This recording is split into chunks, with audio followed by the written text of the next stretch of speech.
Good evening, everyone. First, I want to thank the ACLU for inviting me here tonight. It is truly an honor to be here with all of you, a room full of remarkable people doing such extraordinary things. I have no doubt that I will leave here tonight more inspired than when I arrived. Speaking of inspiration, I'm here tonight to proudly recognize someone I admire very much. My friend, Viet Nguyen, with the ACLU Bill of Rights Award.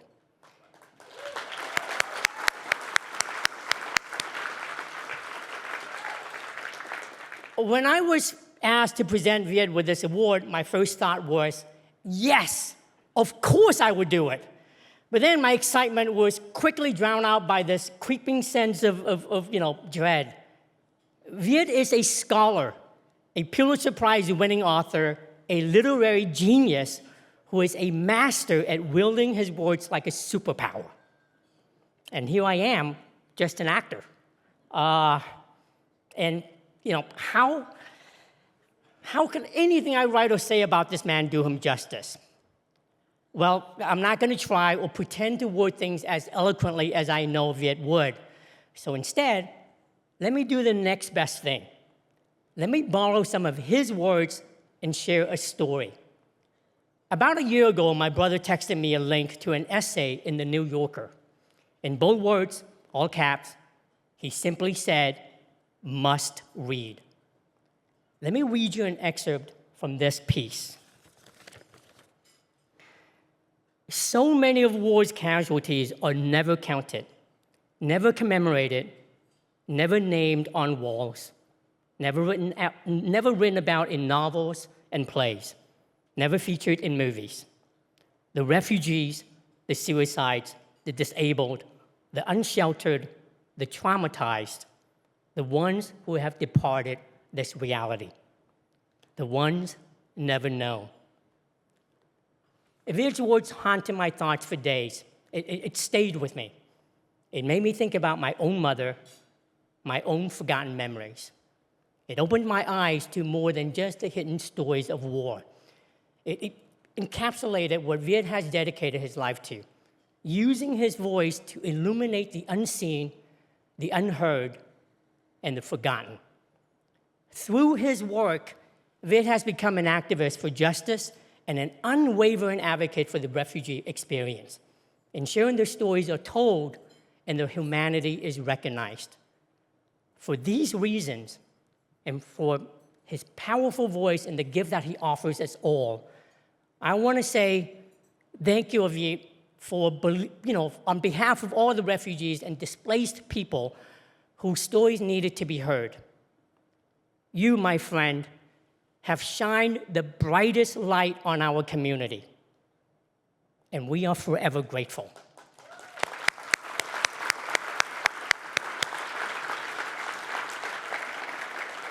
So please join me in presenting the ACLU of Southern California's 2024 Bill of Rights Award to Viet Nguyen.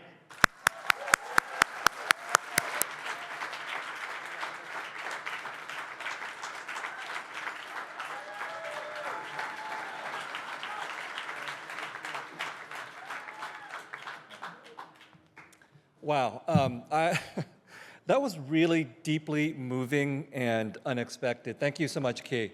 I vividly remember watching Indiana Jones and the Temple of Doom as a boy, and just being amazed to see you as Short Round. Reading your name in the credits, I realized you might be from Vietnam too. And it was just one of those moments that helped me believe that I might have a future in the arts. And for that, I am deeply grateful.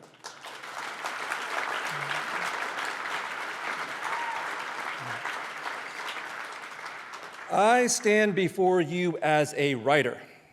And when I tell people in LA that I'm a writer, no one cares.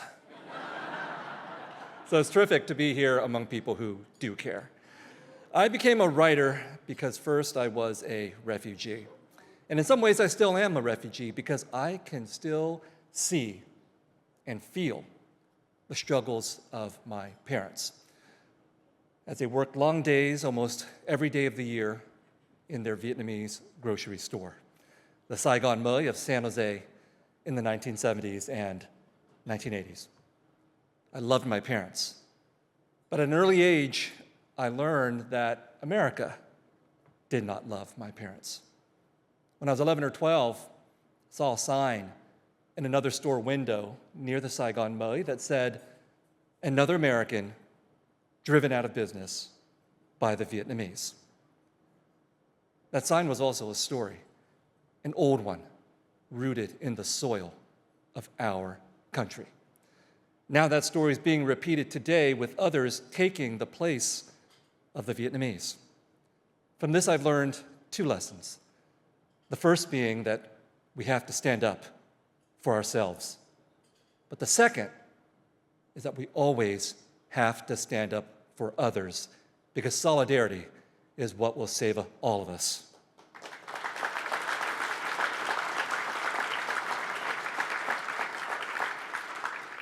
My childhood was also marked by watching almost every movie that Hollywood made about the war in Vietnam, which is an exercise I recommend to nobody, especially if you're Vietnamese. 3 million Vietnamese people died in that war, and our fate was to be obliterated again in American memory. I became a writer because it was the only way I knew how to fight against our erasure and our silencing. Writing was also the only way I knew how to love. I love the beauty of great literature, and I love the idea of telling stories about people like my parents. I also love the pursuit of truth and justice, and I thought that literature and activism were crucial to both, which led to me becoming a student activist and graduating from college with 2 arrests, 3 degrees, and 4 misdemeanors.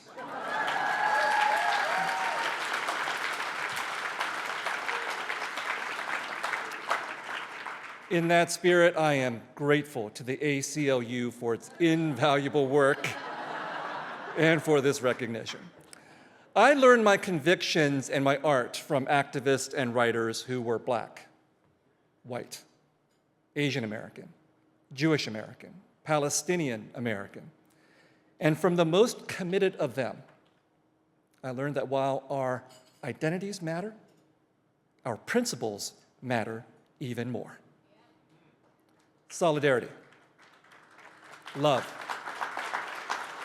justified anger, the need to speak out against every form of injustice without exception, from racism, anti-Semitism, and Islamophobia, to patriarchy and sexism, to homophobia and transphobia, to genocide, whether it's committed in the past against Jews or in the present against Palestinians.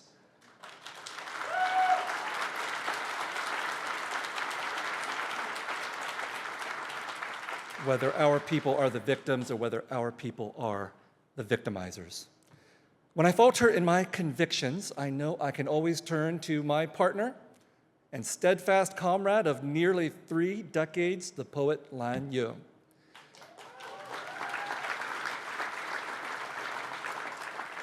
And when I feel overwhelmed, I lean on my mother's memory and my father's presence. Ba Ma withstood so much more than I ever will, surviving decades of war, famine, and colonialism. And all that Ba Ma wanted for their sacrifice was a doctor. Even a lawyer would have done. But my poor parents had no idea they were raising one of the most dangerous creatures you can find in your house, a writer. I had no idea that everything I would know about courage and integrity would come from them. Joseph and Linda Nguyen never received any awards. So every honor given to me, including this one, is for them. Thank you so much.